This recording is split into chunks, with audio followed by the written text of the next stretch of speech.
जी नमस्कार प्रणाम। मेरा नाम मुन्ना कुमार है। आप देख रहे हैं पब्लिक बिहार। तो मैं सबसे पहले तो बिहार के डीजीपी विनय कुमार जी को धन्यवाद देना चाहता हूं। आपको सलाम है सर, आपको सैल्यूट है सर। बिहार के डीजीपी महोदय विनय कुमार, मैं एक खास मुद्दा को लेकर के बात करने आया है। जैसे कि अब एससी एसटी केस में फर्जीवाड़ा करने वाले हो जाए सावधान। यानी जो केस एससी एसटी का मामला चलता रहा है और चलता आ रहा है, यानी कि हरिजन समाज जो है जो एक दूसरे पे बढ़ा चढ़ा को लेकर के एफआईआर कर देते हैं, झूठा फर्जीवाड़ा केस कर देते हैं। हालांकि एससी एसटी केस को मैं सम्मान करता हूं, जिस इनका पक्ष में जो काम कर रहे हैं वो प्रशासन को मैं सम्मान करता हूं।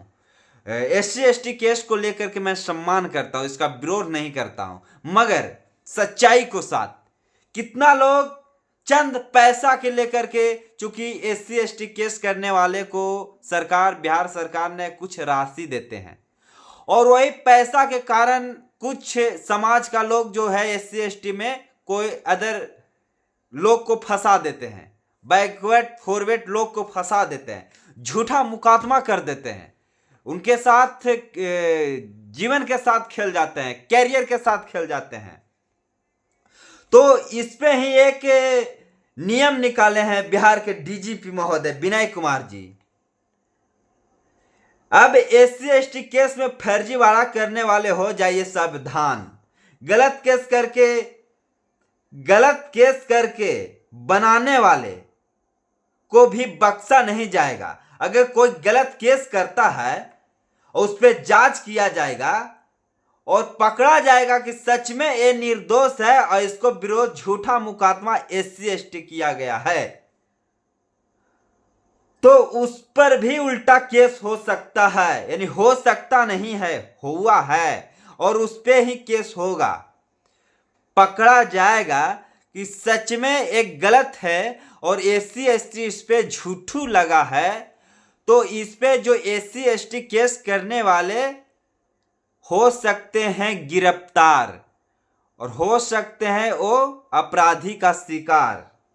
तो ये इसलिए एससी एसटी केस करने वाले हो जाइए सावधान।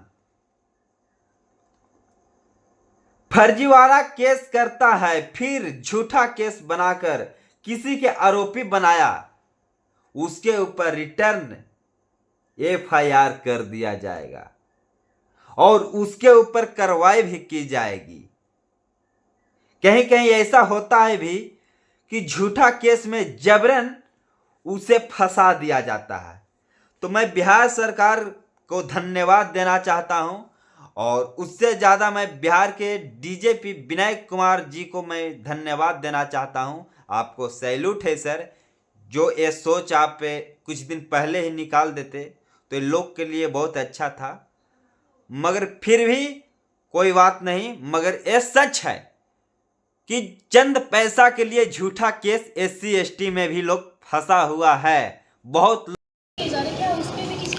नहीं, फर्जी केस किए जा बहुत चंद केस रहते हैं, फर्जी केस रहते हैं, तो पुलिस अनुसंधान के क्रम में पाती है फर्जी तो उसको फर्जी करती है। जो लोग फर्जी केस करवाते हैं नहीं उस पे किसी तरह की कोई कार्रवाई नहीं, उन पे कार्रवाई हो सकती है यदि वो नॉन एससी एसटी है और किसी को बहला फुसला करके और फर्जी केस दर्ज करा तो ऐसे लोगों पे केस दर्ज होता है और हुआ भी है पहले। सर, स्कूल में जो ऑटो जिसमें यूपी के दलितों के नेता कहने वाले चंद्रशेखर राव यानी चंद्रशेखर आजाद के एक बयान वायरल हुआ था, जिसमें एक पुलिस वाले को धमका रहा था कि सुनिए, आप मेरा बात ना मानिएगा, अगर मेरा बात नहीं मानते हैं तो जान लीजिए मैं एससी एसटी में आपको फंसा देंगे।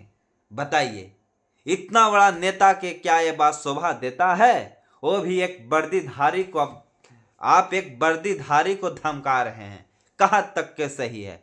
यही सब के देख के नजर में रखते हुए डीजीपी महोदय एक कानून निकाले हैं और नियम को निकाले हैं।